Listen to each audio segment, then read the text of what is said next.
Hi అండి. Welcome to story book audio. ఈ కథ మీకు నచ్చినట్లయితే లైక్ చేయండి, షేర్ చేయండి, సబ్స్క్రైబ్ చేయండి. అలా దొంగచాటుగా వినటానికి మీకు సిగ్గు లేదా? ధైర్యంగానే అంది. నాకు ఎందుకు సిగ్గు? అది కూడా నీ దగ్గర కొంటెగా అన్నాడు. ఇడియట్ అంటూ కోపంగా చూసింది. నవ్వుతూ ఒక్కసారిగా ఆమెని మీదికి లాక్కొని హగ్ చేసుకున్నాడు. ఊహించని చర్యకి షాక్గా చూసింది శశి. ఎక్కువ చేయకు శశి, ఇక్కడ ఎవ్వరూ లేరు. నోరు ఎత్తావంటే ఇక్కడే నిన్ను రేప్ చేస్తాను. ఆమె చెవులో మెల్లగా అనేసరికి శశి భయంగా చూసింది. ఏంటి చేసేనా? మరోసారి అతను అల్లరిగా అనేసరికి శశికి కోపంగా సంజయ్ని వెనక్కి నెట్టింది. సంజయ్ ఫ్యామిలీ కోసం బాగా తెలుసు శశికి.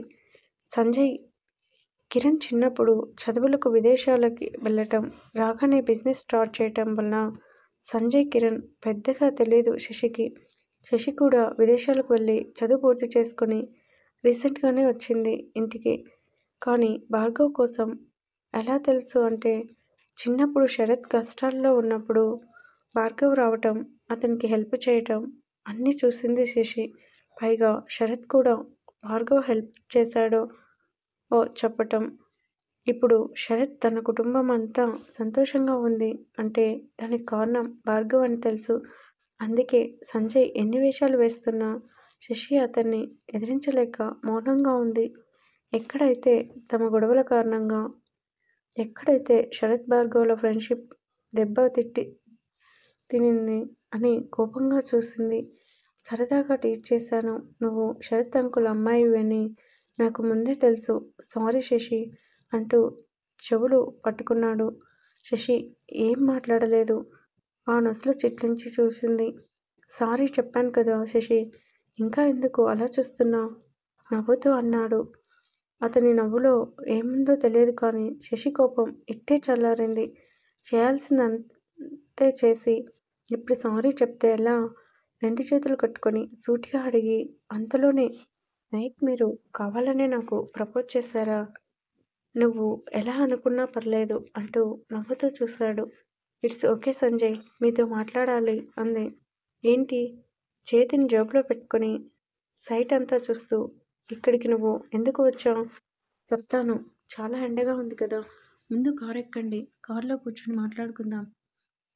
శశి మాటని మన సంజు ఎందుకు కాదంటాడు? ఫస్ట్ క్లాస్ స్టూడెంట్లా బుద్ధిగా ఆమె చెప్పినట్లుగానే కారులో కూర్చున్నాడు. శశి కూడా కారులో కూర్చొని ఏసీ ఆన్ చేసింది. ఏం మాట్లాడాలి శశి?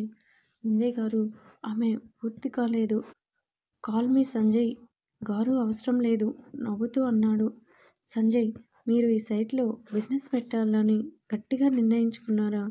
శశి మాటల్లో సీరియస్. ఇంకా లేదు. సైట్ చూసి అంకుల్ నాన్న వాళ్ళతో మాట్లాడి అప్పుడు ఏం చేయాలో ఆలోచిద్దాం అని. అవునా అంటూ ఆలోచనలో మునిగింది. నువ్వు సైట్ దగ్గరికి ఎందుకు వచ్చావు? అసలు నాతో ఏం మాట్లాడాలో ముందు అది చెప్పు అన్నాడు. అది ఇక్కడ నేను స్కూల్ కాలేజీ ఇవి ప్లాన్ చేద్దాం అనుకుంటున్నాను అని తన మనసులో మాటని చెప్పింది. అంతా విన్న సంజయ్ ఏం మాట్లాడలేదు. ఏమైంది సైలెంట్గా ఉన్నారు? అనుమానంగా అడిగింది. ఎక్కడైతే సంజయ్ వద్దు అని భార్గవ్తో కూడా నో అని చెప్పేస్తాడని భయం. నీ ఆలోచన బాగుంది, గుడ్ ఐడియా. నేను కూడా నీకు హెల్ప్ చేస్తాను సరేనా? సూటిగా అన్నాడు. థ్యాంక్ యూ సంతోషంగా చెప్పింది. సరే, ఇంకా ఇక్కడ ఎంతసేపు ఉంటావు? రమణ గారు పని వాళ్ళని తీసుకొని వస్తానని చెప్పారు. ఈవినింగ్ వరకు ఇక్కడే ఉంటాను. ఏమైంది అలా అడిగారు? ఏం లేదు, చుట్టూ కంచె వేయటం అంటే రమణ అంకుల్ చూసుకుంటారు. ఈ పని కాంట్రాక్ట్ ఇస్తే బాగుంటుంది. చెప్పిన టైంకి ఫాస్ట్గా పూర్తవుతుంది. ఏమంటావు? కనుబొమ్మలు ఎగరేస్తూ అడిగాడు. నీ ఆలోచన చాలా బాగుంది సంజయ్, అలానే చేద్దాం ఉత్సాహంగా అంది. నా ఫ్రెండ్ ఉన్నాడు, వాడితో నేను ఈ పనుల కోసం మాట్లాడుతాను. క్వాలిటీ కూడా బాగుంటుంది. ఎలా పడితే అలా కట్టనివ్వడు. పని దగ్గర మిస్టర్ పర్ఫెక్ట్. తనకి తెలిసిన విషయాలన్నీ చెప్పాడు. మాట్లాడు సంజయ్, రేపు పొద్దున్నే ఇక్కడ పూజ చేసి అప్పుడు పనులు మొదలు పెట్టాలి. థ్యాంక్ యూ చాలా హెల్ప్ చేస్తున్నందుకు. థ్యాంక్స్ దేనికి? పద ఇప్పుడే కాంట్రాక్ట్ విషయం మాట్లాడదాం. ఇక్కడ ఇంకా ఆమె మాట పూర్తి కాలేదు. రమణతో పాటు కిరణ్ ఉంటాడు సరేనా? అని కాల్ స్టార్ట్ చేశాడు సంజయ్. శశి ఇంకా ఏం మాట్లాడలేదు. ఆకలిగా అనిపించడంతో శ్రీవాణి పెట్టిన బాక్స్ ఓపెన్ చేసింది. స్పూన్ తీసుకొని సంజయ్ కేసి చూస్తుంది. సంజయ్ ఎంతో మెల్లగా పిలిచింది. ఏంటి తింటావా? అమ్మ పులిహోర చాలా బాగా చేస్తుంది నవ్వుతూ చెప్పింది. సంజయ్ అదో రకంగా ముఖం పెట్టుకొని చూశాడు. ఎందుకంటే అతనికి పులిహోర మీద విరక్తి వచ్చేలా చేసింది రాజేశ్వరి. ఏంటి అలా చూస్తున్నావు? నీకు ఇష్టం ఉందా? అలా అని కాదు, పెద్దగా తినను, నువ్వు తిను డ్రైవింగ్ మీద దృష్టి పెడుతూ అన్నాడు. ఎందుకు తినవు? ఒకసారి టేస్ట్ చూడు, నచ్చకపోతే వదిలేయ్. సంజు ఎంత చెప్తున్నా వినకుండా శశి బలవంతంగా సంజయ్కి ఒక స్పూన్ పెట్టింది. సంజయ్ ఆశ్చర్యంగా చూశాడు. ఎలా ఉంది? చాలా బాగుంది. ఎవరు చేశారు? ఆంటీనా? అవును, కానీ ముందెందుకు వద్దన్నావు? తింటూ అడిగింది సంజయ్. ఆమె పెదవులకేసి చూస్తుండిపోయాడు. తన ఎంగిలి చేసిన స్పూన్తో ఆమె తింటం అతనికి పిచ్చ హ్యాపీగా అనిపించింది. సంజయ్ మరోసారి పిలిచింది. మా అమ్మ ఒకసారి పులిహోర చేసింది. సెలవులకి నేను తమ్ముడు ఇంటికి వచ్చాం అని ఎన్నో రకాల వంటలు చేసింది. అమ్మ చింతపండులో రైస్ వేసిందో లేదంటే రైస్ని చింతపండులో వేసిందో తెలియదు, కానీ తినగానే నేను తమ్ముడు ఏడుపు ముఖాలు పెట్టుకున్నాం. అంత పులుపు వేసి మా నోరు అంతా పాడు చేసింది అమ్మ. పైగా అదంతా తినకపోతే అమ్మ ఏడుస్తుందని భయం వేసి తప్పక తిన్నాం. అప్పటినుంచి పులిహోర చూస్తే చాలు నాకు అమ్మ చేసిన పులిహోర గుర్తొస్తుంది. సారాంశం పూర్తి చేయగానే శశి నవ్వింది. తను తింటూ మధ్యలో సంజయ్ కూడా తినిపించింది.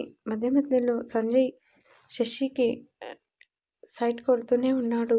ఆఫీస్ నుంచి ఇంటికి వచ్చిన శ్రీకాంత్, అభి ఇద్దరు సోఫాలో కూలబడ్డారు.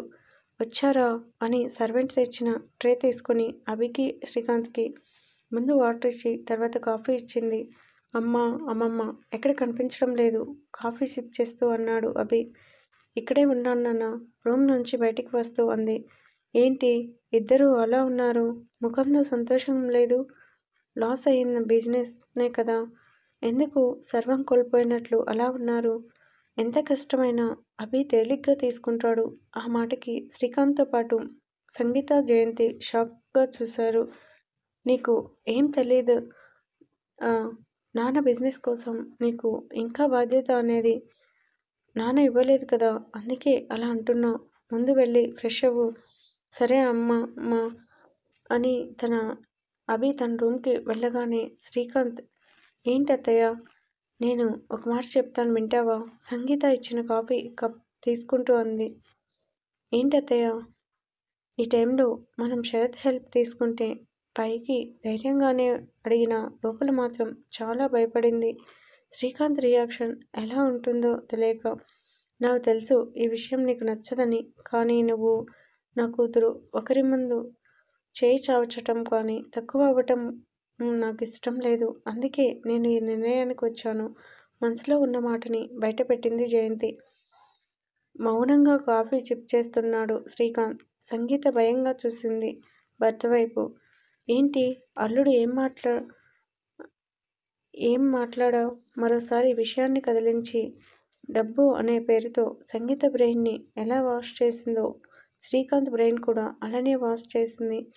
డబ్బు అంటే మాత్రం ఎవరికి ఇష్టం ఉండదు. శ్రీకాంత్ కూడా తన అత్తగారి మాటలకి ముందు తల అడ్డంగా ఊపిన లాస్ట్కి ఆ మాటలు పూర్తిగా వినేసరికి తల వంచక తప్పలేదు. ఎవరికి తెలియని విషయమే. అప్పటికే అభి ఇదంతా విన్నాడు అని, మీ ఇష్టం అత్తయ్య అని చెప్పి శ్రీకాంత్ రూమ్కి వెళ్ళగానే జయంతి ఆనందానికి అవధుల్లేవు. గబగబా తన రూమ్కి వచ్చి శరత్ నెంబర్కి డయల్ చేసింది. కానీ జయంతి చేతులు వణుకుతున్నాయి. చాలా సంవత్సరాల తర్వాత కొడుకుకి ఫోన్ చేయడం ఆనందం ఒకవైపు అయితే, శరత్ రియాక్షన్ ఎలా ఉంటుంది అన్న భయం ఒకవైపు. ఆఫీస్ వర్క్లో బిజీగా ఉన్న శరత్ ఫోన్ రావడంతో ఫోన్ కేసు చూశాడు. నెంబర్ ఎవరిది అని ఆలోచిస్తూనే ఫోన్ లిఫ్ట్ చేశాడు. హలో, గంభీరంగా వచ్చింది శరత్ గొంతు. కొడుకు మాట వినేసరికి జయంతి కంట్లో చిరుతడి. ష ష శరత్ మాటలు కూడా తీసుకుంటూ పిలిచింది. తల్లి మాటని, ఆ పిలుపుతో ఉన్న ప్రేమని ఇట్టే పసిగట్టిన శరత్ షాక్ అయ్యాడు. ఆ అమ్మా తడబడుతూ అన్నాడు. ఎలా ఉన్నావు శరత్? నువ్వేనా నాకు ఫోన్ చేసింది? ఆశ్చర్యంగా నమ్మలేక అడిగాడు. చాలా సంవత్సరాల తర్వాత తల్లి ఫోన్ చేసేసరికి శరత్ బ్రెయిన్లో ఎన్నో ఆలోచనలు. నేనేరా? ఏ ఫోన్ చేయకూడదా? ఏడుస్తూ అంది గుమ్మం దగ్గర నిలబడి. చాటుగా ఈ మాటలు వింటున్న సంగీత ముఖం ఎర్రబడింది. పైకి కనిపించదు కానీ అమ్మకి శరత్ అంటేనే ఇష్టం అనుకుని ముక్కుపుటలు ఎగరేసింది. చెప్పు, ఎలా ఉన్నావు? అక్క, బావ, పిల్లలు అందరూ బాగున్నారా? కల్మషం లేని శరత్ మాటలకి జయంతి తనలో తానే సిగ్గుపడింది.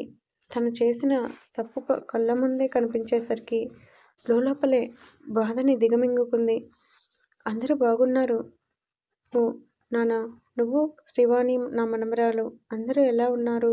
చాలా బాగున్నారమ్మా.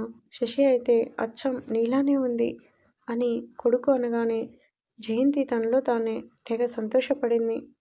అవునమ్మా అంటూ శశి కోసం, శ్రీవాణి కోసం ఇంట్లో విషయాలన్నీ చెబుతూ ఎంతో సంతోషంగా తల్లితో మాట్లాడు గంట వరకు శరత్తో ఫోన్లో మాట్లాడుతూనే ఉంది జయంతి.